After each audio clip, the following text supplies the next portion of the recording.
Hey hello guys, welcome back to our channel. இந்த வீடியோவில் நம்ம எதை பற்றி பார்க்க போகிறோம்னா, டிடிஎஃப் ப்ரோ வந்து பார்த்தீங்கன்னா ஒரு இடத்துக்கு குளிக்க போயிருப்பார். குளிக்க போன இடத்துல பார்த்தீங்கன்னா அவரை உரண்டை இழுத்துருப்பா. அதை பற்றி தான் நம்ம இந்த வீடியோவில் பார்க்க போகிறோம். எனக்கு தெரிஞ்சு என் சேனலில் வர ஃபஸ்ட் வீடியோ இதுவாக தான் இருக்கும்னு நினைக்கிறேன். அதனால் இந்த வீடியோ ரொம்பவே இன்ட்ரெஸ்டிங்காக இருக்கும். ஸ்கிப் பண்ணாமல் கடைசி வரைக்கும் பாருங்கள். வீடியோ பிடிச்சிருந்தா மறக்காமல் லைக் பண்ணுங்கள், ஷேர் பண்ணுங்கள், சப்ஸ்கிரைப் பண்ணுங்கள். இப்போ வாங்க வீடியோக்குள்ளே போகலாம். ஆக்சுவலி எனக்கு வந்து இந்த வீடியோ போடணுங்கிற எண்ணமே இல்லை. நான் இதுக்கு பதிலாக வேற ஒரு வீடியோ தான் எடிட் பண்ணிட்டு இருந்தேன். ஆனால் இந்த வீடியோ வந்து பார்த்தீங்கன்னா என்னை ரொம்பவே ட்ரிகர் பண்ணிருச்சு. அதனால் கண்டிப்பாக இதுக்கு ஒரு ரோஸ்ட் வீடியோ போட்டே ஆகணும்னு சொல்லி முடிவு பண்ணிட்டேன்.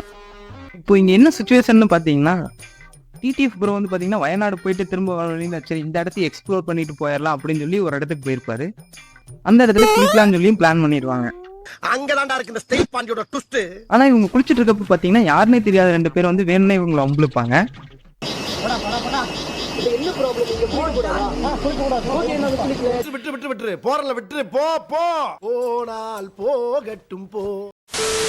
அவங்க ஃபர்ஸ்ட் என்ன சொல்றாங்கன்னு பாத்தீங்கன்னா, இங்கெல்லாம் குளிக்காதீங்க, நீங்க கிளம்புங்க, நீங்க எந்த ஊரு, எதுக்கு இங்க வந்து குளிக்கிறீங்க அப்படின்னு சொல்லி இதை வந்து மாநில பிரச்சனையாக்குறாங்க. ரெண்டு ஊருக்காரனுக்கு சண்டையிலத்தோட பாக்குறாரு. என்ன திமிரு இருக்கணும் உனக்கு. இவங்களும் வந்து பாத்தீங்கன்னா சரி இப்படி சொன்னோன்னே அந்த இடத்துல வந்து குளிச்சிருக்க மாட்டாங்க, நாங்க கிளம்புறோம்னு சொல்லி கிளம்பிருப்பாங்க. ஆனா அவன் வந்து பாத்தீங்கன்னா உன்னால என்ன பண்ண முடியும், இது வந்து ஏன் நேட்டிவ், நீ ஊருக்கு போய் குளி, இது முத்துப்பாண்டி கோட்டரி இல்ல நீங்க வந்ததுக்கு வந்து டாக்ஸ் கட்டணும், அப்படி இப்படி என்னென்னமோ பேசிட்டு இருக்கான் பைத்தியார மாதிரி. அடடா வர்றேன் பூரா மொத்தமா என்னையவே குறி வச்சு வந்தா நான் என்னடா பண்றது. தம்பி நீங்க மாநகராட்சியில சைக்கிள் சட்டை குத்தி கத்துறீங்க, நான் மதுரை மாநகராட்சியை குத்தி கத்துறீங்க. எனக்கு 2 நிமிஷம் தலை சுத்திடுச்சு. மென்டல் டார்ச்சர்ல நீ எதனா எசுக்கு புசுக்கா பண்ணிட்டு போய் உள்ள உட்காந்துலான்னு பாக்குறேன் ப்ரோ. இந்த மாதிரி பிரச்சனை பண்ண ரெண்டு பேருமே வந்து பாத்தீங்கன்னா சரியான ட்ரிங்க்ஸ், அது போக வந்து கஞ்சா வேற அடிச்சிருந்தாங்கன்னு சொல்லி டிடிஎஃப் ப்ரோவே சொல்றாரு.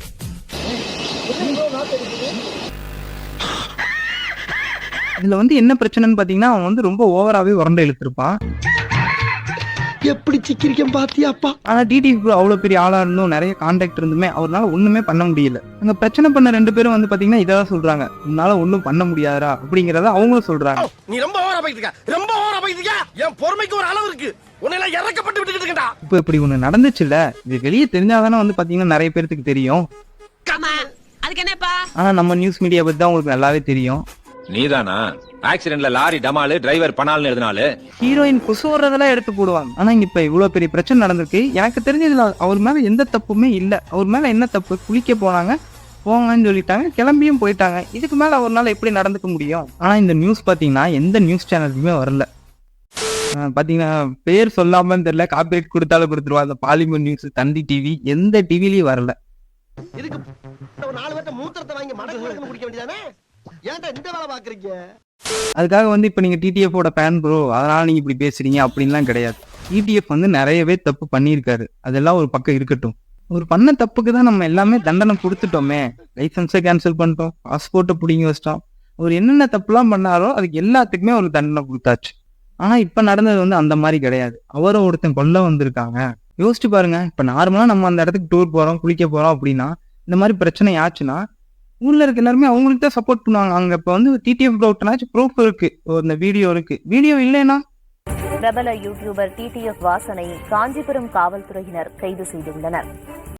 அந்த வீடியோ மட்டும் இல்லைன்னு வச்சுக்கோங்களேன், அந்த ஆப்போசிட் 2 பேர் வந்தாங்க பாத்தீங்களா, அவங்க எடுத்த வீடியோ கண்டிப்பா வைரல் ஆயிருக்கும். நியூஸ் சேனல்லாம் பாரபட்சம் தான் பாக்குறாங்க அப்படிங்கறதுக்கு நான் ஒரு எக்ஸாம்பிள் தரவா. இப்போ கொஞ்ச நாளைக்கு முன்னாடி A2Dங்கிற ஒரு யூடியூபர் வந்து பாத்தீங்கன்னா ரிச்சி ஸ்ட்ரீட்டை வந்து பாத்தீங்கன்னா vlog எடுக்கிறேன் அப்படின்னு சொல்லி ஒரு வீடியோ போட்டிருப்பாரு. அந்த வீடியோல பாத்தீங்கன்னா இதே மாதிரி 2 பேர் வந்து பாத்தீங்கன்னா அவருக்கு பிரச்சனை பண்ணுவாங்க. அவர் அடிச்சிருக்கலாம் மாட்டாங்க, கேமரா மட்டும் பிடிங்கிட்டு போயிருப்பாங்க. அந்த நியூஸை வந்து எந்த அளவுக்கு வைரல் ஆக்குனாங்கிறத நீங்களே பார்த்துருப்பீங்க. சும்மா சிவனேன் போறவங்க என்ன தூக்கி லாக் பண்ணி கேமரா பிடிங்கிட்டு போனதுக்கே அவ்வளவு பெரிய இஷ்யூ ஆக்குன நம்ம மீடியா இவரை கொல்லவே வந்துட்டாங்க. ஆனா ஒரு நியூஸ் கூட இதை பத்தி போடவே இல்லை. அதுவும் மெயினா வந்து பாத்தீங்கன்னா இந்த பாலிவுட் நியூஸ்கார இப்படி ஒரு விஷயம் நடந்ததாவே போடல. 3 வாரத்துக்கு முன்னாடி டிடிஎஃப் வந்து என்னை குத்த வந்தாங்க அப்படின்னு ஒரு வீடியோ போட்டிருக்காரு. அந்த வீடியோ போட்டிருக்கான். அதுக்கப்புறம் இந்த மாதிரி உண்மையாலும் தான் அப்படி நடந்திருக்கு அப்படிங்கிற மாதிரி ஒரு வீடியோவே போடலைங்க. சோறுதான் திங்கிறியா இல்ல பியல் திங்கிறட பேப்புண்டமாவனே, இந்த பொழப்புக்கு 4 பேர் பூல உண்மை பொழைக்கிற மாதிரி கிகோ. அவரும் வந்து பாத்தீங்கன்னா அந்த வீடியோலயே சொல்லியிருப்பாரு, எனக்கும் நியூஸ் சேனலுக்கும் வந்து ஃபர்ஸ்ட்ல இருந்தே ஆகல, ஆனால் இந்த நியூஸை வந்து நியூஸ் சேனல்ஸ்லாம் அப்படி பண்ண மாட்டாங்கன்னு நினைக்கிறேன். அண்ட் வந்து எனது அன்பான மீடியா நண்பர்கள், உங்களுக்கும் எனக்கும் ஏன் இப்படி ஒரு எலியும் பூனைன்னு தெரில. ஸோ ஸ்டார்டிங்கில் நீங்கள் வந்து உங்களுக்கு தப்பான இன்ஃபர்மேஷன் வந்திருக்கும். ஸோ அந்த இன்ஃபர்மேஷன் உண்மைன்னு நம்பி நீங்கள் பேசிட்டீங்க. உனக்கு நான் நல்லா திருப்தியா வச்சுட்டு வாயில எனக்கு புழுல எழுப்பி நல்லா கணக்கா. அந்த வந்த 2 பேரும் எதுக்காக இப்படிலாம் பண்றாங்கன்னு சொல்லி கடைசி வரைக்கும் தெரியல. அவனுக்கே தெரியாது. ஆனா அவர் வந்து ரொம்பவே பாவங்க. நீங்களே யோசிச்சு பாருங்க, உங்களை ஒருத்தன் குத்த வரா, ஆனா அவனை நீங்க திருப்பி அடிக்க முடியாது. அடிச்சீங்கன்னா உங்க மேல கேஸ். டிடிஎஃப் ப்ரோ பண்ணது தப்பு கரெக்டு அப்படிங்கிறதெல்லாம் பேசுறதுக்கான நேரம் இது இல்லைங்க. ஆனா அவருக்கு இப்போ நடந்திருக்கிறது ரொம்பவே தப்பு. அவ்வளோதாங்க, இதோட இந்த வீடியோ முடிஞ்சிருச்சு. இந்த வீடியோ உங்களுக்கு பிடிச்சிருக்குன்னு நம்புகிறேன். வீடியோ பிடிச்சிருந்துச்சுன்னா மறக்காமல் லைக் பண்ணுங்கள், ஷேர் பண்ணுங்கள், சப்ஸ்கிரைப் பண்ணுங்கள். ஏதாவது ஒரு கமெண்ட்னாச்சும் போடுங்க. இந்த வீடியோ நீங்கள் நல்லா இல்லைன்னு கமெண்ட் போட்டால் கூட பரவாயில்ல, ஆனால் போடுங்க. எதையாச்சும் சொல்லியா